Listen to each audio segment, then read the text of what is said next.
On the news, Nigeria Army redeploys top officers to strengthen anti-insurgency war.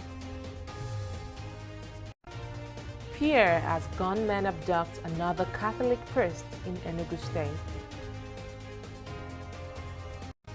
And landslide caused by heavy rain leaves 34 dead in Cameroon.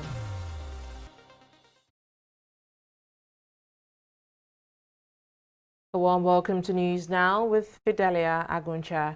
There has been a major shake-up in the Nigerian Army, with top officers, including the commander of the multinational Joint Task Force, affected. A statement released by Army spokesperson Colonel Sajo Musa says the redeployment was approved by the Chief of the Army Staff, Lieutenant General Tuka Buratai, to reinvigorate the system for greater professional efficiency. In the shake-up, Major General C.O. Ude was redeployed from the multinational Joint Task Force in Jamena, Chad, to Nigerian Army Resource Center, Abuja, and appointed Director, Nigerian Army Consult. He has been replaced by Major General I.M. Yusuf, who was redeployed from the Nigerian Army Resource Center in Abuja. The multinational Joint Task Force is the Army's regional command fighting the Boko Haram insurgency in Nigeria, Chad, Niger, and Cameroon. This is the second shake-up to hit the Nigerian Army in 2019.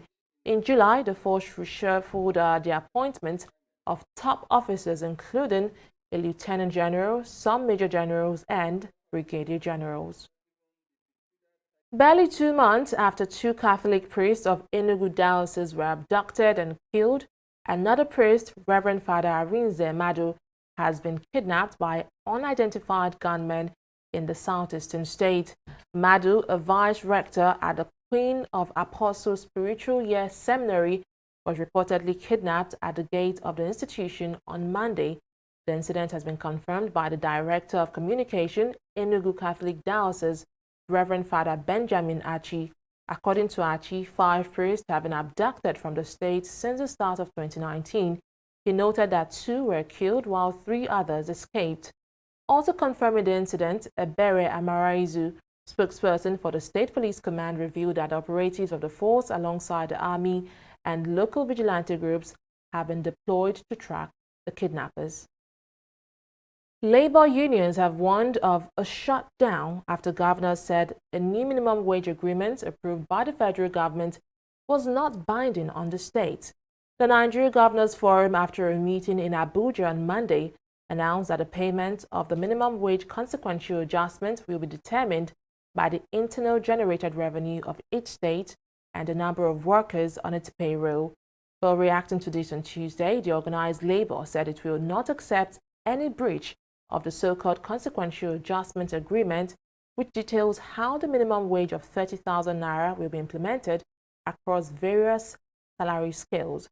The group, however, said they were open to negotiations with the state and would welcome implementation that takes into consideration how much the states earn monthly.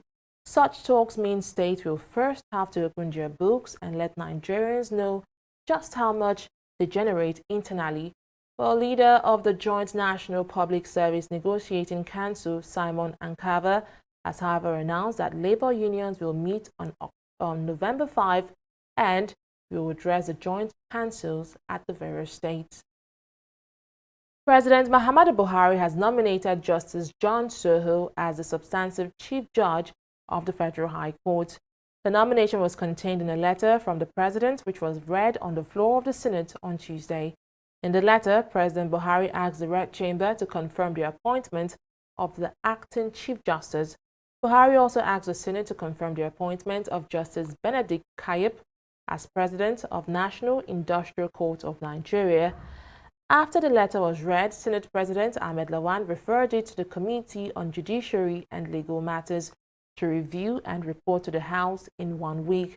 Soho was sworn in as the acting Chief Justice of the Federal High Court on Friday, July 26, 2019, by the Chief Justice of Nigeria, Justice Tanko Mohammed. President Muhammadu Buhari has forwarded the names of Pius Odubu to the Senate for confirmation as chairman for the Niger Delta Development Commission, NDDC. Alongside the chairman's name, the NDDC also submitted Bernard Okumagba to be confirmed as Managing Director, Otobong Ndem as Executive Director Project, Maxwell Oko as Executive Director for Finance and Admin, as well as 12 others as state representatives of the Commission. In accordance with the provision of Section 2, Subsection 2A of the Niger Delta Development Commission NDDC Establishment Act 2000, I write to forward for confirmation by the Senate of the Federal Republic of Nigeria the underlisted nominees for appointment into the NDDC board to occupy the positions indicated against their names. 1. Dr. Pius Odubu, Edo State, Chairman. 2. Bernard O. Okumagba, Delta, Managing Director. 3. Engineer Otobong Ndem, Akwa Ibom, Executive Director, Projects. 4. Maxwell Oko Bayelsa, Executive Director, Finance and Administration. 5. Prophet Jones Eroe, Delta Rep.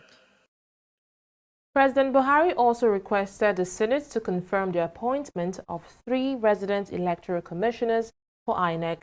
Senate President Ahmed Lawan read Buhari's letter on the floor of the Senate during plenary on Tuesday. Dear distinguished Senate President, request for confirmation of appointment of 3 state resident electoral commissioners for the Independent National Electoral Commission, INEC.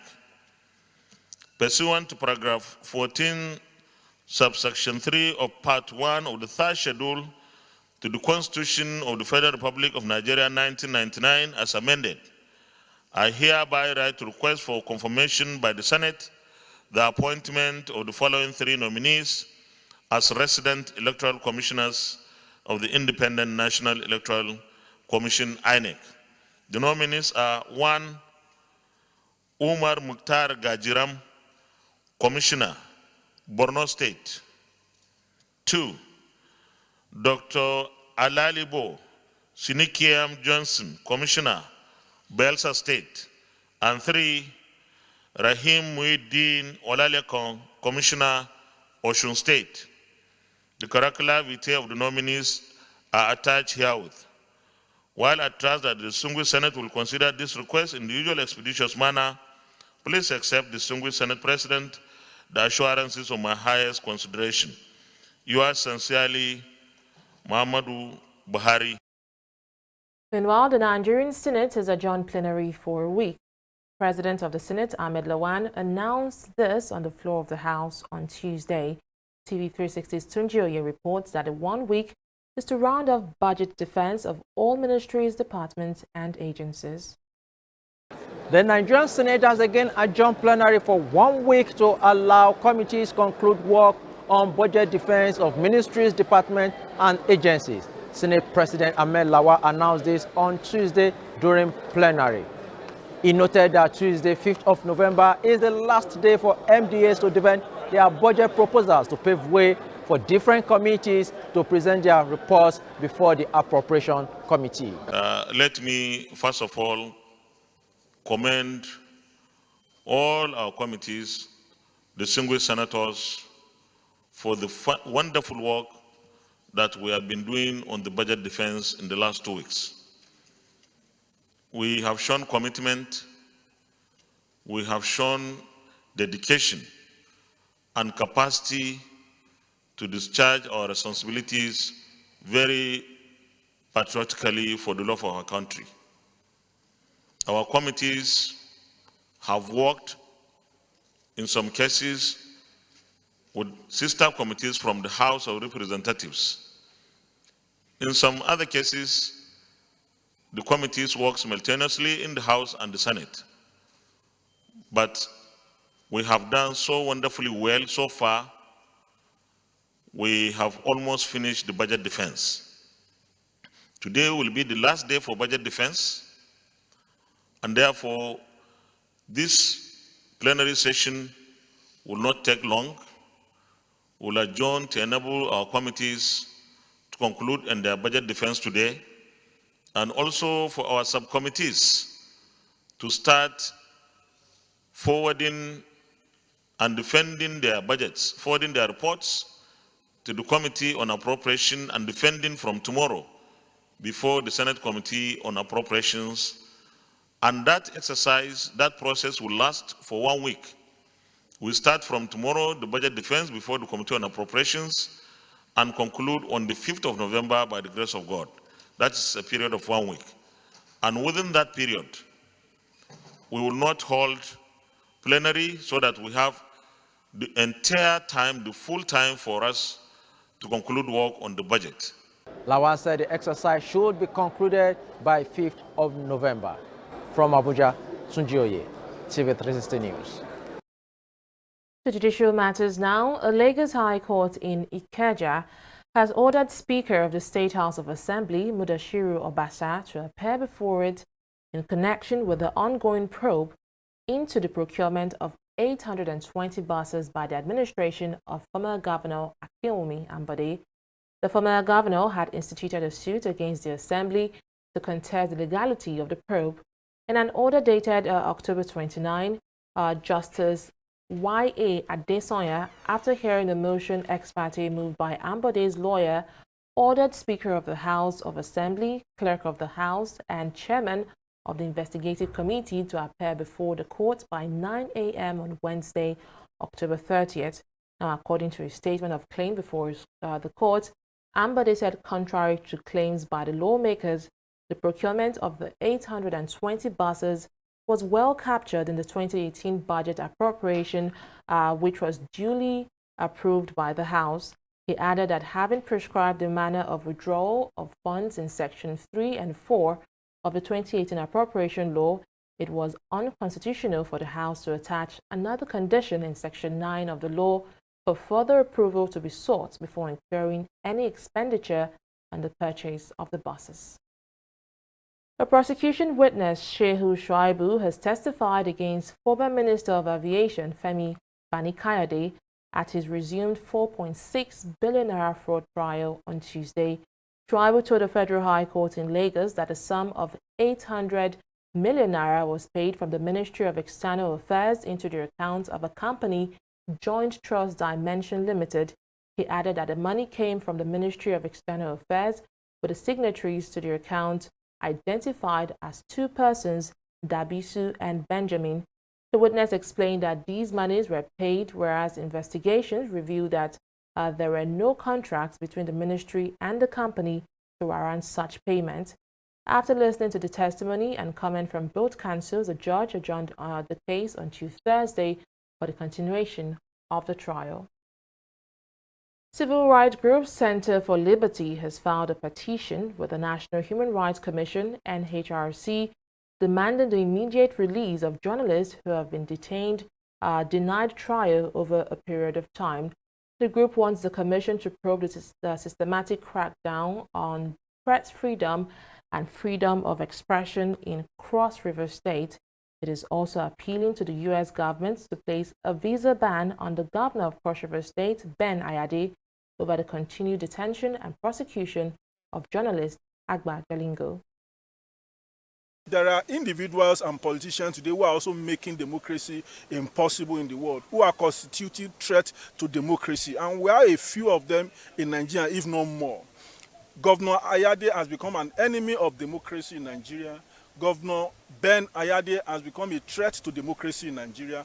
Governor Ben Ayade has become an obstruction to democracy in Nigeria. And wants the United States of America and some of these foreign missions to place a visa ban, not just on Governor Ben Ayade, but also on some of these governors who continue to abuse the right. They cannot have their families schooling abroad. Why they subject other families, children, to this oppressive action that they are doing in their state simply because they are being criticized. The reason why we are here is not only for Agba Jalingo. There's another lecturer there's another person who was also charged with Agba Jalingo.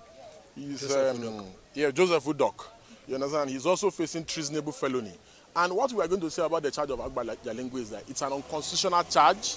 It violates the provision of Section 39, which gives right of freedom of expression and that of the press. You all know that if the governor, if Governor Ben Ade feels that Agbajalingo and the other, and Joseph Odog have defamed him in any way, that he should do the right thing. He should sue. It's a civil matter. He should go to a court of law. He should sue Agbajalingo to court.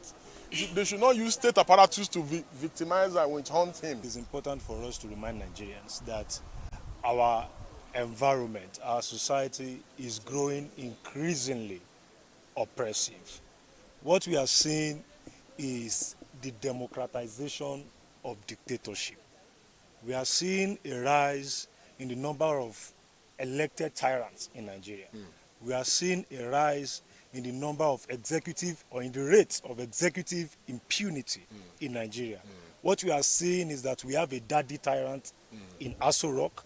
Then we are having an increase in the number of baby tyrants at the state level and at the local levels. For News Now, we'll continue in just a moment. Don't go away. Corruption not in my country. Madam, madam, welcome.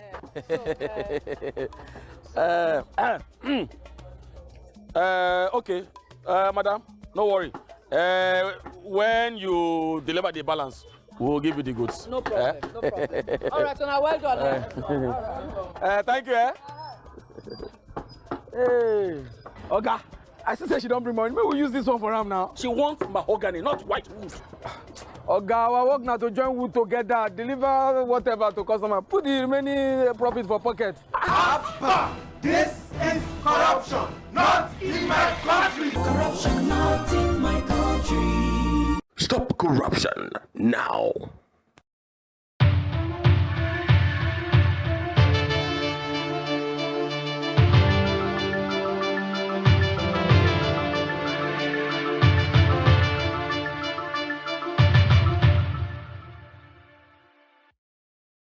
Welcome back. Let's now join Annetta Felix for News in Business. Hello, Annetta. Hello, Fidelia. So tell me what's making headlines over there. Well, barely 24 hours after 5 containers of rotten fish and other edibles were discovered in a terminal at the Apapa area, the Nigerian Customs Service has again impounded 33 containers bearing expired rice imported from Thailand and China at the Tin Can Island port.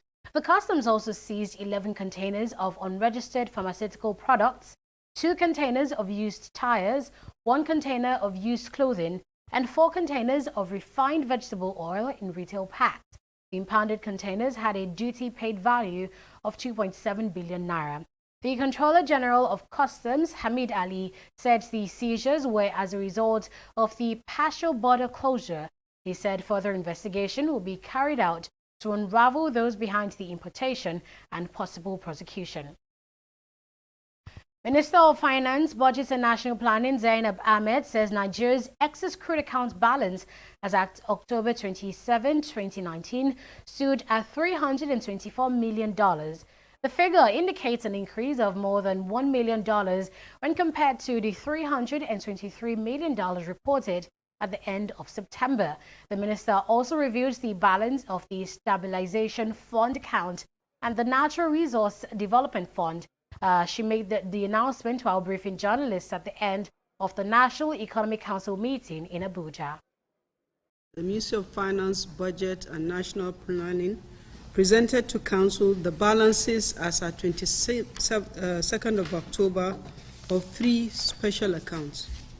For the excess crude account, the balance is $334,035,695 For the Stabilization Fund account, the balance as at 22nd of October 2019 is 28,560,710,624 naira and 55 kobo. For the Natural Resource Development Fund, the balance is 70,691,826 naira, 826,511 naira and 84 cents. Nigeria's National Petroleum Corporation has recommended ways to curb smuggling and diversion of petroleum products, especially premium motor spirit, also known as petrol. Briefing journalists after the National Economic Council meeting in Abuja, Ogun State Governor Dakpo Abiodun stated that the continued smuggling of the product poses great threats to Nigeria's national security and economy. The federal government to immediately set up a task force as interim measure in order to curb the economic and security impact of the illicit transfer of petroleum products. 2, stakeholders to pursue a complete industry-wide system automation to enable an end-to-end real-time tracking of petroleum products movement. 3, NNPC has proposed to the federal government to set up a special task force on illicit trade in petroleum products to complement NNPC Project White initiative towards mitigation of PMS diversion and smuggling. We also suggested that the private sector players are also to be invited to come and present their perspective to NEC with the view of ensuring that we curb this diversion, theft, and smuggling of refined petroleum products. After this break, we'll bring you updates on trading activities on the NSE today.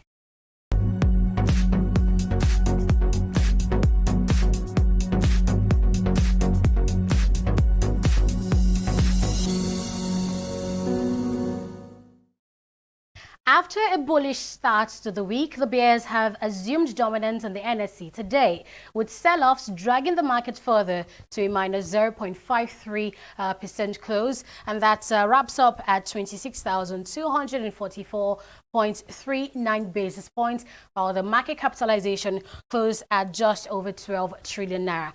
Now let's see the equities recording a bad day in the market today. MTN Nigeria tops the list. Earlier today, MTN Nigeria continued its legal battle with the Attorney General of the Federation, Abubakar Malami, over tax payment. And we're yet to see the end of the matter as the case has been adjourned till 2020. But what these losses tell us is that investors are pessimistic about putting their money in the telco at the moment. As we can see here, they're selling off by 2 naira, 5 kobo less than yesterday, or recording a minus 1.59% decline in their share price. Next up is Guaranteed Trust Bank. Earlier today, GTB announced a cancellation of all bank charges on its GT Create account, but rather than pull them in, investors did more selling offs. Landing GTB in the top losers chart today. We can see here it was selling yesterday at 26 naira 2 kobo, but today it's recording a decline to sell at 25 naira 5 kobo per share. Now, other equities recording losses today are Lafarge Africa PLC or WABCO and Nigeria Aviation Handling Company selling today at 2 naira 35 kobo. Now, on the flip side, it's good news for GlaxoSmithKline, Red Star Express. We also have Nigerian Breweries and AfriPrudential Limited, all making gains on the NSE today. Now, here's the market summary, which shows that 267.898 million shares valued at over 2 billion naira were transacted in a total of 2,967 deals. Now, let's go now over to the foreign scene. And we see that, like the NSE, FTSE recorded a bearish run today with a minus 0.42% decrease. While on the other hand, the Dow is trading in the positive with a 0.12% increase in the all-share index. And Nikkei 2 in Japan is on the rise with a 0.47% increase, having a bullish run there in the country.